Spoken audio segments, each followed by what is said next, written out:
پہلی تکبیر کو کیا کہتے ہیں؟ تکبیر کیا کہتے ہیں؟ تحریمہ.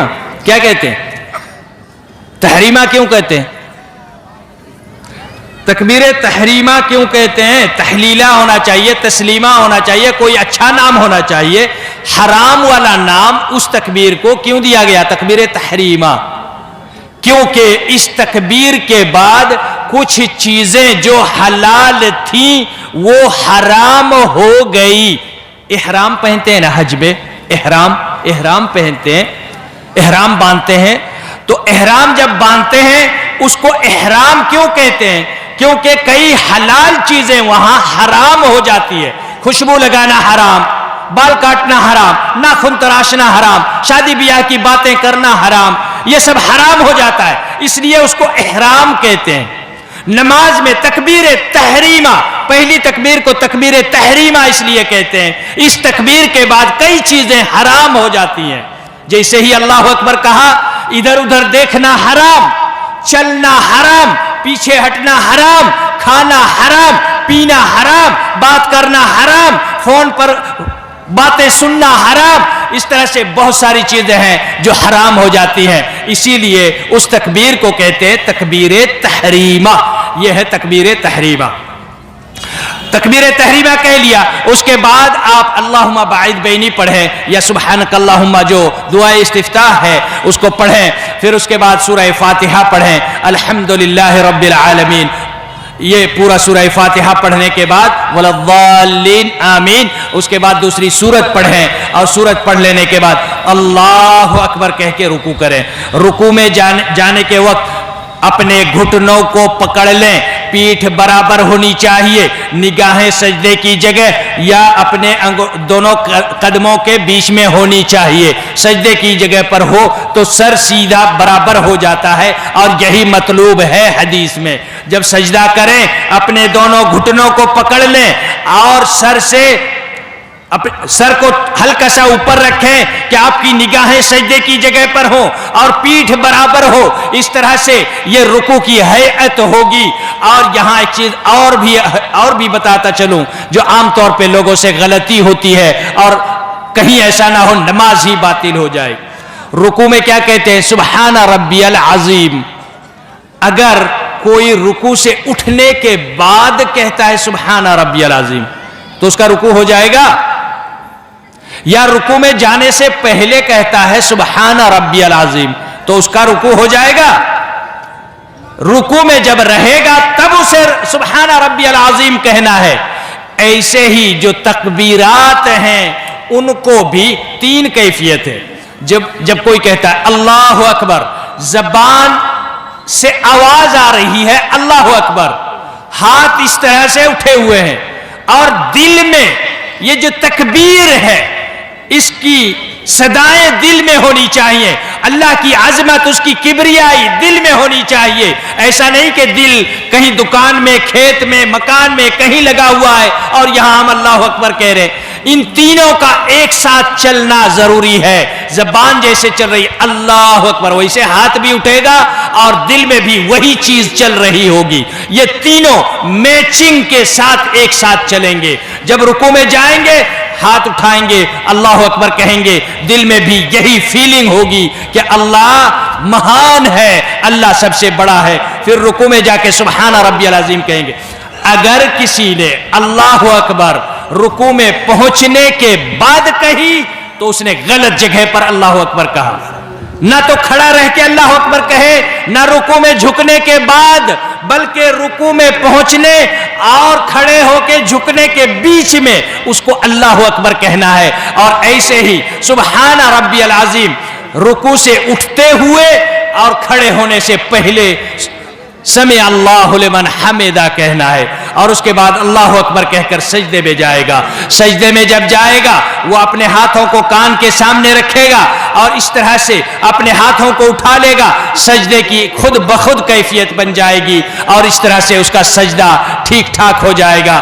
سجدے میں جو دعا پڑھی جاتی ہے سبحان ربی الاعلی، سبحان ربی الاعلی، یہ کہا جاتا ہے سجدے میں. اور پھر اس کے بعد اللہ اکبر کہہ کر اللہ اکبر کہہ کر پہلے سجدے سے سر اٹھائیں، پھر اس کے بعد دعا پڑھیں جو دعا ہے، اور اس کے بعد دوسرا سجدہ کریں. اس طرح سے نماز کی یہ کیفیت ہوئی. میرے بھائیوں،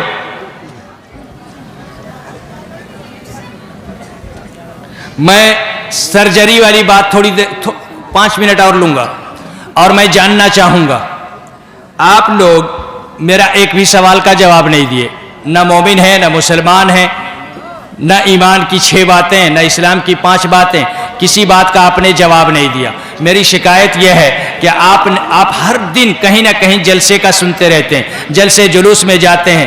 آخر ایسا کیوں ہوتا ہے کہ جلسوں میں آپ اتنے جلسے سننے کے بعد بھی آپ کو نہیں معلوم کہ ایمان کیا ہے، اسلام کیا ہے، اللہ کیا چیز ہے، اور نماز کیا ہے، روزہ اور وضو کیا ہے؟ ان چیزوں کا کیوں نہیں پتہ ہے؟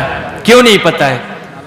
اگر جلسے جلوس میں جانے کا مقصد یہ ہے کہ ہم وہاں دین کی باتیں سیکھنے جا رہے ہیں، سننے جا رہے ہیں، تو آپ نے کیا سیکھا جلسے جلوس سے؟ جو صحیح طریقے سے جلسے جلوس، یہاں میں بات کروں